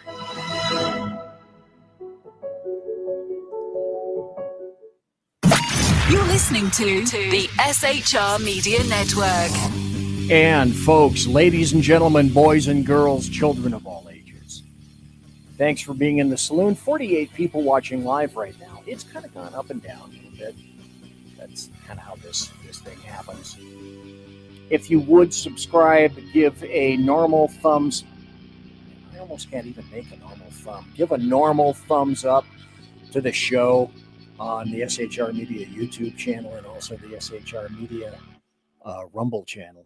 And I want to know, what the hell is this on my face right there? 75 damn years old and I get a zit on my face. Is there no help? Well, maybe there is help. Now, remember what I said earlier in the first hour about blacks are not monolithic. And that really astounds some people. Well, I don't believe it astounds this person. Let's listen to what an intelligent person, let's put her up on the stage, and let's listen to what she has to say for, I don't know, maybe 2.5 minutes or so. Liberal walk up to me and ask, well, what about you isn't Democrat? To which I responded, well, besides my skin color, what about me is Democrat? And it was at that very moment that she realized that God gave her enough common sense to ask me about my values. Now, don't get me wrong, I was raised to vote Democrat down the ballot. So when I first started, I would say things like, I'm a Republican, but I'm not a conservative. But now I know all too well, I am a full-fledged, hardcore conservative, and I'm proud of it. I mean, my favorite saying is I was born black, not Democrat. But in all seriousness, whenever I began to think for myself politically, the choice was easy. I mean, why would I want to belong to a... Think for myself politically, a massively important phrase. Party whose mission is to infringe on the Second Amendment, as if a criminal would ever participate in something like a mandatory buyback. Why would I want to belong to and endorse a godless party? Because there is no such thing, and I mean no such thing as a trans child. We have confused children and sick enabling adults. Why would I want to belong to a party that takes pride in shedding innocent blood? Number one, as if that's not what God hates. Number two, as if there's not a black market for baby organs. And number three, as if abortion clinics didn't start in the hood. Because if you think Trump is bad, you should research exactly who Margaret Sanger was. But speaking of the black community, why would I want to belong to a party who's responsible for the foundation of the Triple K? But it's not just that. Supposedly in the 1900s, the party switched, right? But what never changed, what I noticed never changed, is Democrats' love for immigration and how they have always prioritized that over the black community. I mean, imagine every single Democrat leader helping you joke about what a black job is in 2024, exposing your ignorance on 1924 and how imperative the Immigration Act of that year was, how it was all reversed in 1965 with the Hart-Celler Act, how Congress refuses the advice of the Rockefeller Commission and the Hesburgh Commission, and how to this day they refuse to adopt the Barbara Jordan Blueprint, validating every single thing that Dr. Claude Anderson spoke of generally, but specifically what Mrs. King spoke of in 1991 with her letter to Congress. Now, look, I'm not saying that the Republican Party is perfect. No, nobody's perfect. What I'm saying is I saw with Malcolm X when he said that the liberals were the worst thing that could ever happen to the Western Hemisphere, but y'all ignore that. Hey, isn't that weird? I said that last hour. Just like how y'all ignore LBJ saying, and I quote, I'm going to have Negroes voting Democrat for the next 200 years, and by God. But she was kind. I don't mind using that in the proper context. Because quite frankly, I couldn't give a shit what people think of me. You can label me. I've been labeled and insulted and shot by professionals, and nobody else is a professional. Continue. 60 years later, I see no sign of recourse, but rest assured your vote is your voice. Truth. This show is speaking truth. And you like the show, you don't like the show. You like me, you don't like me. I shouldn't be saying this, but I wish I could tell you that my inspiration is yourselves. And in a great deal, in a major fashion, it is. But I craft this show and I cover topics that I find interesting. And no one is going to tell me what I will or will not talk about. And whatever kind of flap that creates for me, couldn't give a shit less. Not at all. Speaking about not giving a shit less, let's have more racists, shall we? Daily Wire, them white motherfuckers. Racist agency framed its lawyer after he discovered law breaking. African Development Foundation assistant who is black said in a sworn affidavit that its CEO said he would not hire whites. A small USAID-like federal agency called the African Development Foundation refused to hire white people and treated white employees who did slip through so poorly that one soiled herself because she was afraid to leave her desk to use the bathroom, employees told the Daily Caller. But that's not racist. Now, do BZ's reversal theory or axiom reverse that? What if it were a white employer and a black female didn't feel or felt so oppressed in that environment? Well, number one, they didn't hire blacks and somehow she slipped through, but she felt like soiling herself. I wonder what would happen to that agency. And I wonder what would happen to those attorneys. I'm sure only good things. And that's why I'm here tonight. By the way, found him, gonna play him. Take it away. I don't know if you can read the small letters up there, the small words, but I will let him say what he wants to say in 15 seconds because, well, let me stop here just for a moment. One of the major reasons that I love the First Amendment is that you get to hear and see what people really think and say. And so the First Amendment, in the 60s in Berkeley, people were for free speech, and that is all upside down now. I'm a child of the 60s. I was a stupid damn leftist until I started to pay taxes. BZ. And then shit changed. And I started getting jobs. And I started getting fairly good jobs. And I had to pay taxes. And I was not a big fan of that because on my first job, I got a nice check. And then, wait a minute, I thought I was making more money than that, but apparently I'm not. So I stopped being a leftist and started moving over to the Republican Party. But I still believe in free speech because that's how you adjudge people. Let them speak to elucidate their thoughts. You need to know what people are thinking, and they will tell you if you let them. Let them. The best application for bad speech is more speech. I don't even remember who said that. I used to know, but I don't remember that anymore. So speaking of bad speech, now I will let this guy tell you exactly who he is. I really had enough of this whole life. So I'm going to just go ahead and say it. Fuck every white man, woman, and child alive on this planet. All of you motherfuckers need to die. All of you do. We need to go for a global, recessive genetic purge by any means necessary. Every last one of you white man, woman, and child on this planet need to die. So I think that's important. I think he should have the ability to say that. It's his right to say that. Would I stop him from saying that? No. Now, if you decide that you're going to prosecute somebody for a crime, you need three things. The hallowed holy triumvirate. You need means, opportunity, and now I've forgotten the third. It was right there in my brain housing goo. That shit's not funny. Stop laughing. Means, motive, and opportunity. Thank you. God, I had to have the producer come behind me and hit me on the head and say, remember that.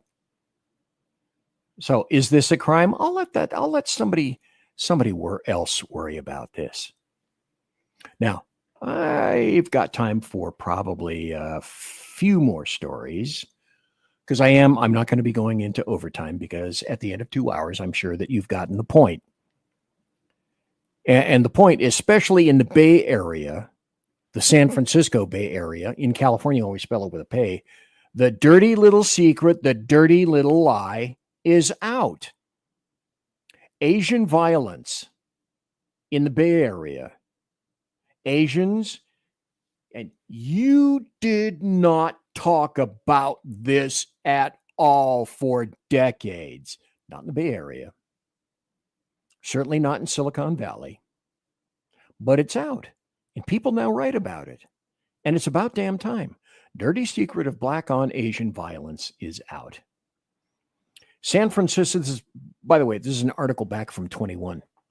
And it hasn't changed. San Francisco's hidden truth is out.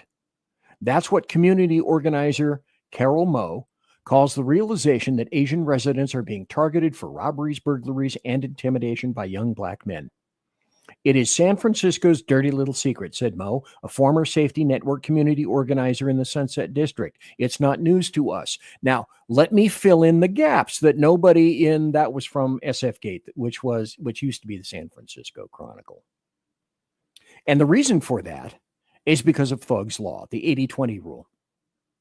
Thug's Law, when applied to criminals, is what's mine is mine and what's yours is mine, unless you're strong enough to stop me. Now, why did blacks target Asians? Because blacks in the Bay Area sensed that Asians were unable to fight.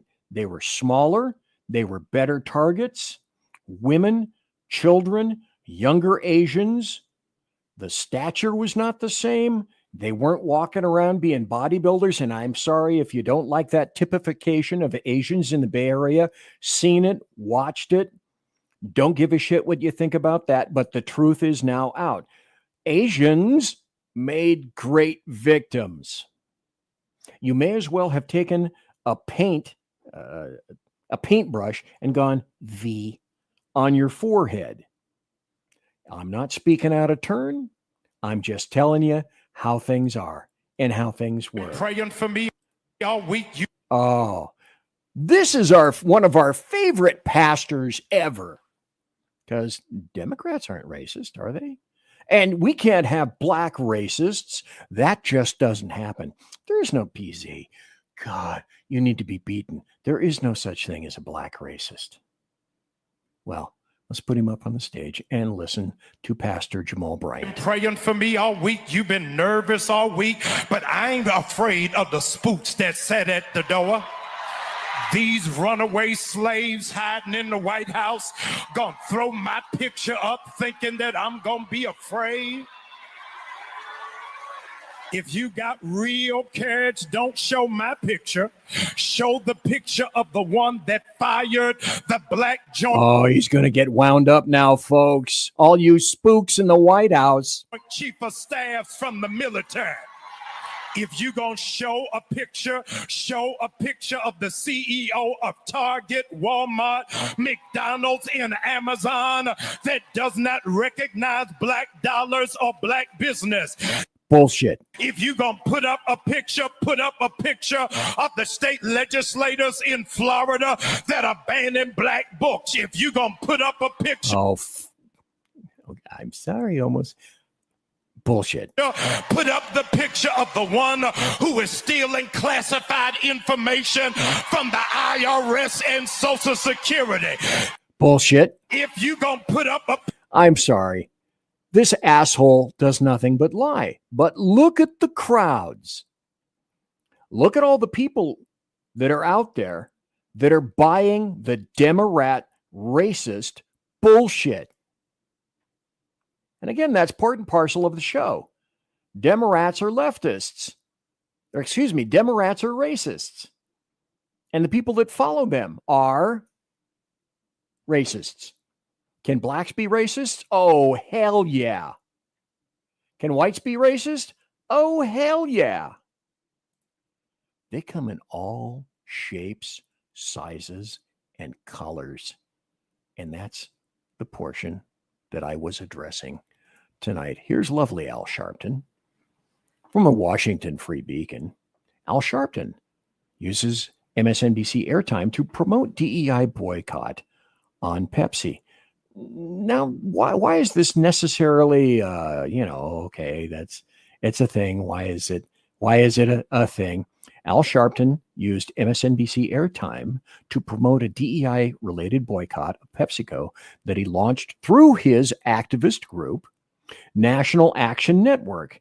It's the latest instance in which Sharpton has blended his dual roles at MSNBC host and opine and head of the nonprofit, a practice that has landed both Sharpton and MSNBC in hot water.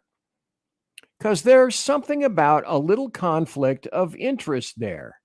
He's using it as a prop, as a stage. Speaking of the racist that used to be in charge, but is no longer in charge, and a a cultural appropriator with the blonde hair, the lovely Joy Reid, who has been de-showed. My show had value, and that I'm sorry. That that what I was doing had value. Had value. And in the end, I'm sorry, I try not to cry on TV. And I think this is kind of like me on TV, so I apologize. Okay, sorry. Let me be blunt because that's who I am. That's who I'm always going to be. You got your ass kicked off of the air because A, you're a racist, and B, you couldn't draw an audience. Air America couldn't draw an audience. They got their radio asses kicked to the curb. Boom, BEWM, boom, curb. Meet racist. Okay. She had a fairly heady contingent of people that were followers. But finally, MSNBC had it and said, well, it couched in terms of, oh, we can't call you a racist, but we can say that you're not drawing the numbers anymore, bint. And so the mega racist was out. Look, let me tell you something. And the cultural appropriator. And here's 15 to 18 seconds of Ayanna Pressley, if you can stomach it. But, you know, what the hell? I'm here. She's here. Go. Look, let me tell you something. I'll take a bit of umbrage here. I'll speak on behalf of my colleagues. I think I can say we are all willing to work with anyone who's serious about doing the work of censoring the American people and advancing progress. Censoring American people. Like I say, I speak leftist, so I'll tell you what that means. That means censoring people that don't have her philosophy and the philosophy of people all around her. And part of her philosophy is racism. So not only is she a racist, you know, that's a label. BZ, how can you say that? I don't give a shit. And she's calling for censorship, which is what Demorats do. They call for censorship.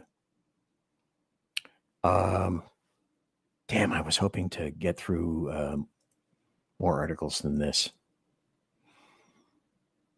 A University of Georgia graduate student is getting criticism for comments he wrote on Facebook. The man at the center of the controversy is some name that I can't pronounce and couldn't give a shit less about. A philosophy graduate student employed by the university as a teacher's assistant. And what he wrote is, some white people may have to die. UGA teaching assistant under fire for post. These things are more common than you would ever think. Hard to unearth, difficult to unearth. But I found a lot of these things because that was my job for the show tonight. And let's see, I can't think of this guy's name. I think this is the guy. All right, maybe some of you can tell me who this is. I am forgetting more and more these days. Go. America needs to repent for its worship of whiteness on full display this season. How is it that you can insult everybody? Call Muslims something other than children of God? Call Mexicans murderers and rapists? Insult the disabled? How is it you can insult everybody, but then one weekend somebody discovers in the recording that you insult those whose daughters and wives look like those who have been supporting you, and then all of a sudden we can't take it anymore. So America needs to repent for its worship of whiteness. Something tells me, I could be wrong, correct me, but this guy is not big into the worship of whiteness. I don't believe so. Then I think I have enough time to get some of this in. CNN. This is from redstate.com. Somebody should be fired after a CNN analyst goes on a wild racist rant against white South Afrikaners. And I think I have this separately. Let me see if I can pull this out separately. Okay. No, I can't. Shit. I thought I had already done this. You have to go back when you pull it up and refresh and let us have ads and let us put all sorts of stupid crap in there. Then I have to go back and do that. Let me do this. Here is South Africa's ruling party made a song called Kill the Boer, which translates to kill the farmer. And the farmers that they're talking about are white. Imagine that. The song refers to white farmers, Afrikaners, and dates back to the county's or the country's apartheid days. So here's Ashley Allison making it clear that she's a racist. Go. So if the Afrikaners don't actually like the land, they can leave that country. They are. They're leaving to come here. No, they can These leave refugees and are go, coming here. They can actually leave and go to where their native land is, which is probably Germany. Okay, this racist black female thinks that Afrikaners came from Germany. You know, that's the beauty of idiots like this, is they know no history and they couldn't care less about history. He may correct her. Are you against them coming here? Holland, probably. Holland. Are you yes. against them coming here? I'm against the hypocrisy of this administration. No, that's not the question. The question is, are you against them coming here? If there was actually Okay, so what they're saying is, and the point of this is that there is no oppression in South Africa. And the drip of 59 people from South Africa who were allowed into this country as refugees, that's going to start a tidal wave of white people just coming in and kicking everyone else to the curb, says the racist Ashley Allison. 59 people. That's a tsunami. Holy shit. And the other application is, well, there is no assault on white people, not in South Africa. That's a bunch of right-wing bullshit, which is also part of her theory here. Let me see if I can go down to the bottom. This is interesting. If you can see it, I hope so. There's a guy on Twitter or X called Ryan James Gurdusky. And what he noted was during commercial breaks, Ashley would make comments about white men all the time. Rarely you'd meet someone so openly racist. Well, that's their job. That's the point of me being here tonight, to tell you that Demorats, that's their job, is to be racist. They are racists. Well, let's continue on that track. I showed you this just very briefly. Now, I had to dig like crazy to find these stories, and especially a couple of points of them. This is from news.com.au. Farmer killings. Farmers tortured and killed in horrific South Africa raids. Okay, not just farmers. Hello, white farmers. They weren't black farmers.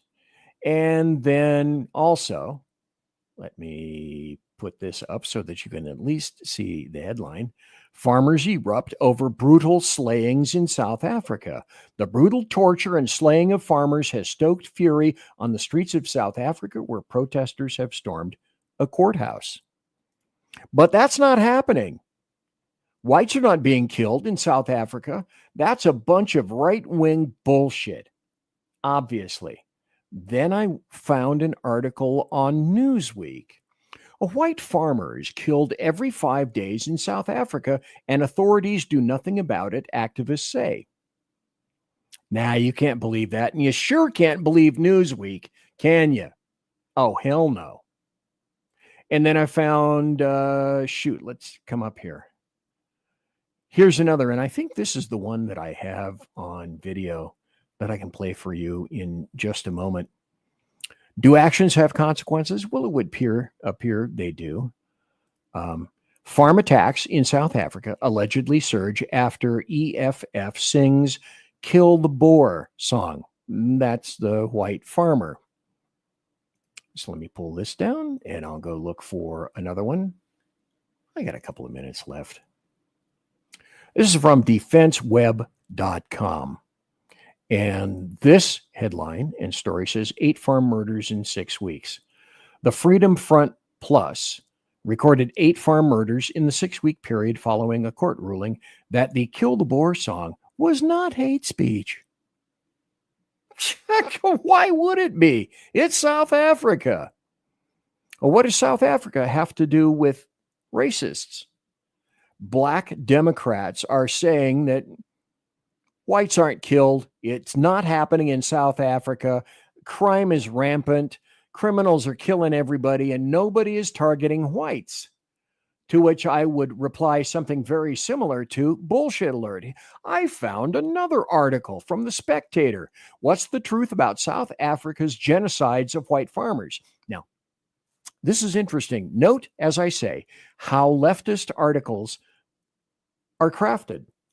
It's a crime against humanity at risk of unfolding in South Africa. Elon Musk, the billionaire who owns SX, fears there might be. Earlier this year, he wrote that he'd heard of calls for a genocide of white people in his former homeland. Musk isn't alone in his concerns. And then in the rest of the article, and again, the article will be up later for everybody to look at under posts, where I post all my stories on bloviatingzeppelin.net and also on the SHR Media Rumble channel. I put show links in both of those places, and you can stop and, again, read all those things at your leisure. And here's the Malema EFF trial. And this is something you ought to know because, I don't know. You tell me. This guy looks like he might be serious about this. Now, the way a sentence is structured, you say, we are not calling for the slaughter of white people, at least for now. That means at some future date, we may call for the slaughter of white people. Yeah. Is that correct? Let's deal with that at that future date. I don't know what's going to happen. So you're saying you are not ruling out that in the future, you may very well call for the slaughter of white people. Yeah. It may not be me. Could it be you? It could be me, yes, but it may not be me. Yeah, so it could be you. You could, at some future date, call for the slaughter of white people. Well, that's about it, as important to that guy as, I don't know, ordering a pizza. I have a lot of other examples, but, after a while, after 2 hours, I think I pounded it into you sufficiently that you understand that Demorats are racists. They are the party of racists. They have continuously been the party of racists. They support racists. They love racists. I'm sure they love this guy. And so the Democrat Party is, in fact, the party of racists. I hope, if nothing else, you've gleaned that here tonight.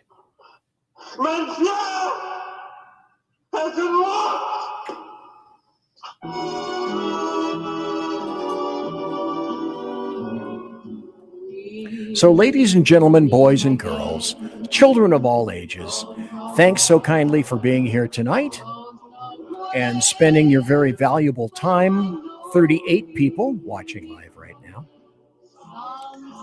on the SHR Media YouTube network and also on the SHR Media Rumble channel and also on the various points around X, etc. And thanks to KLRN for carrying the show.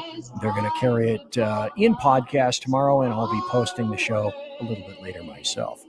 So I must say, as I normally do, thanks to promotional consideration is by the Lockheed Martin Skunk Works, Shure and Electro Voice microphones, Arrakis that make my board, and also Pratt & Whitney engines creating thrust you can trust. And also, tiaras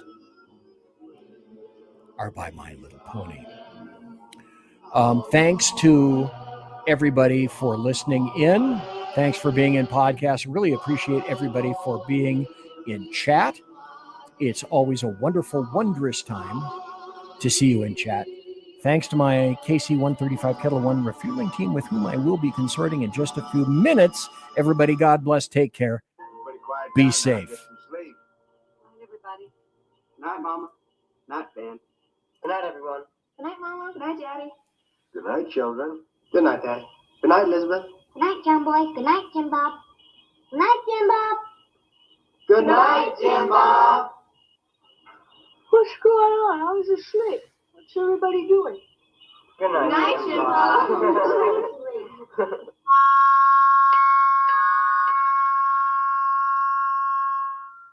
Good night and good luck.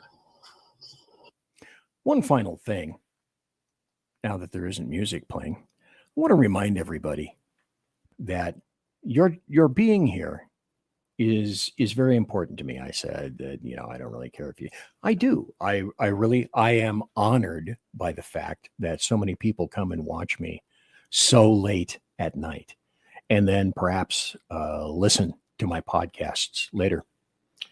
And the other thing that I want to say is tomorrow is Wednesday. Well, it's already tomorrow on the East Coast, and it just turned tomorrow Central, and it'll be another 2 hours before it's tomorrow here in the Pacific time zone. But tomorrow, the Edge of Liberty, Sackhead Sean, will be on at the same time as I normally, and he is on at 8 p.m. Let me see if I can find his show. There we go. He'll be on tomorrow night at 8 p.m. Pacific, 10 p.m. Central, and 11 p.m. Eastern. He does a 1 hour show. He does a great show, and I would highly recommend that you go there and watch it. Again, folks, thank you so kindly. God bless, and everybody take care. Have a great sleep. See you tomorrow.